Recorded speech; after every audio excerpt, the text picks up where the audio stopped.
E qual é a sua opinião sobre uma proposta apresentada pelo senador Cássio Cunha Lima, limitando a possibilidade de reeleição dos dirigentes dos clubes esportivos?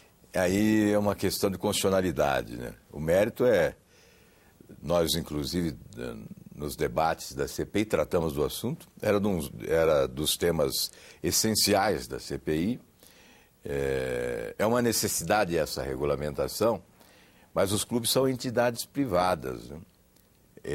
Que são regidas pelos seus próprios estatutos. Então é preciso verificar como se procede juridicamente, né, constitucionalmente, para se estabelecer uma norma fixando essa... Ou seja, o senhor concorda com o mérito sem dúvida. Agora, tem dúvidas quanto à constitucionalidade? É preciso verificar qual a forma que foi... Nós não encontramos, à época, um modelo que nos permitisse adotar essa providência. Todos concordamos com ela, quando estivemos com o trabalho da CPI, não é? Todos concordamos, mas não encontramos uma forma jurídica de definir essa norma.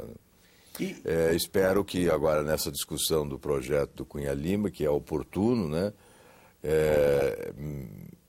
Quanto ao mérito indiscutível, que nós possamos encontrar um caminho para definir melhor essa questão dos mandatos. E o senhor acha que deveriam ser adotadas novas medidas para prevenir a corrupção no meio do futebol? Bom, só em relação a essa questão da reeleição ainda, alguns clubes adotam isso espontaneamente, né, por iniciativa, essa definição no seu próprio estatuto. No seu próprio estatuto, que é o que deveria ocorrer, né? O que nós não tivemos depois da CPI foi a modernização das administrações dos clubes, pelo menos com os avanços que se esperava, né? Mas o cenário é outro. Não há dúvida que antes a irresponsabilidade era flagrante, né? Por exemplo, jogadores eram contratados, salários milionários, os clubes se endividavam, eventualmente conquistavam um título, mas a herança maldita ficava.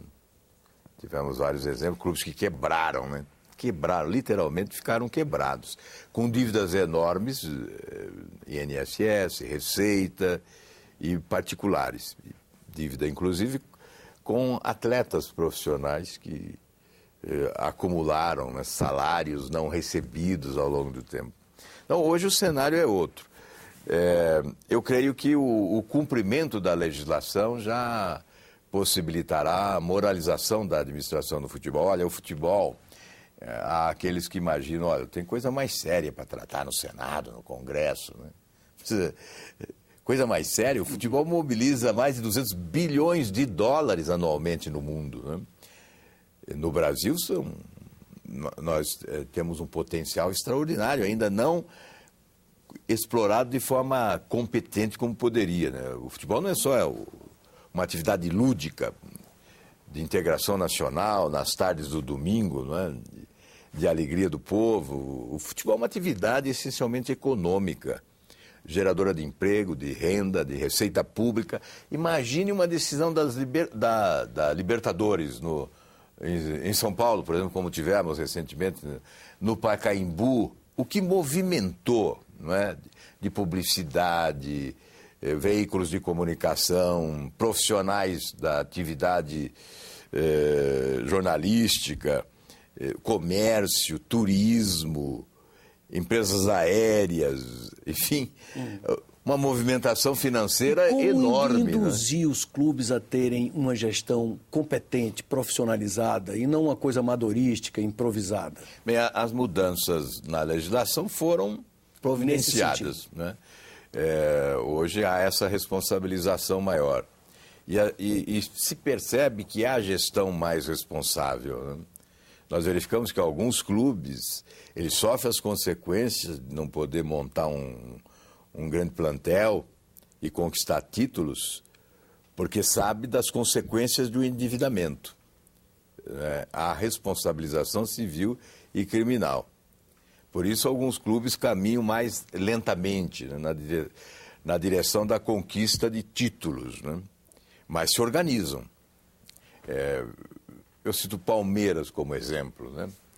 O Palmeiras, há 12 anos, não conquistava um título, conquistou agora a Copa do Brasil. Mas ele está se organizando, construindo um estádio de futebol, não está se endividando, né? Não está fazendo loucuras para conquistar um título. Outros clubes também reduziram o seu endividamento. Não liquidaram todas as dívidas ainda. O próprio Corinthians passou a ter uma arrecadação fantástica, né? É o clube que mais arrecada no país, mantém ainda uma dívida elevada, mas a sua receita cresceu extraordinariamente em razão da organização. Um departamento de marketing competente e organização administrativa. Passou a arrecadar muito mais. Então, nós estamos caminhando para um avanço no que diz respeito à gestão do futebol no Brasil. Avançamos bastante já, mas é preciso ainda caminhar mais. Uma última pergunta. E quanto aos preparativos da Copa? O senhor está tranquilo ou está intranquilo? Nós vamos dar conta de realizar essa Copa em grande estilo? Eu temo pelo desastre, né? Há um risco de desastre de organização. Mas o que é pior é o legado. Há uma inversão de valores no Brasil. Nós temos carências visíveis, né? Saúde, educação, infraestrutura, etc., segurança pública, e estamos investindo generosamente na construção de estádios de futebol superfaturados. É dinheiro público. Quando se anunciou a Copa do Mundo no Brasil, falou-se que seria a Copa da iniciativa privada, que não injetaríamos recursos públicos na realização e na organização da Copa do Mundo. O que se vê é exatamente o oposto do que foi anunciado. O que não há é dinheiro privado. O que há é dinheiro público.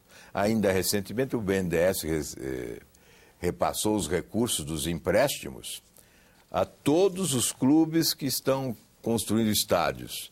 Só o Atlético Paranaense que ainda não recebeu, mas certamente vai receber. Todos os outros receberam valores expressivos, né, que acabam beneficiando empresas empreiteiras, que são construtoras desses estádios. E se nós estabelecermos comparativos dos valores praticados aqui com valores em obras do gênero em qualquer lugar do mundo, nós vamos verificar que nós estamos praticando aqui preços exorbitantes. Um superfaturamento gigantesco, monumental. O superfaturamento do Maracanã é maior do que o Maracanã. O superfaturamento do Mané Garrincha em Brasília é maior do que o Mané Garrincha. Lá do estádio do Fialzão, lá do Corinthians, da mesma forma. A regra é o superfaturamento. Então eu disse já há algum tempo que já existem campeões, que há aqueles que já conquistaram o título de campeão mundial, as empreiteiras de obras públicas no Brasil. E o senhor acha que há meios de se tentar controlar esses gastos, de fiscalizar esses gastos? O governo facilitou, né? Ao invés de impor rigor, primeiro, não deveria jogar dinheiro público na construção de estádios de futebol. O legado é péssimo, né? Isso já é visto. E é dinheiro público, dinheiro do BNDES. Mas nós aprovamos aqui, no Congresso, as medidas provisórias, autorizando o repasse de recursos do Tesouro Nacional para o BNDES emprestar para a construção de estádios com juros subsidiados, juros generosos. Então é o povo que está pagando isso. O dinheiro é público. E, obviamente, se nós estabelecermos uma relação correta, custo-benefício do investimento, não seria este um investimento a ser priorizado. Nós temos outros investimentos mais importantes para o povo brasileiro. É claro que o futebol é uma paixão, todo mundo gostaria de ver uma Copa do Mundo no Brasil, mas essa Copa do Mundo vai fazer a alegria de quem no Brasil? Quem é que vai no estádio de futebol?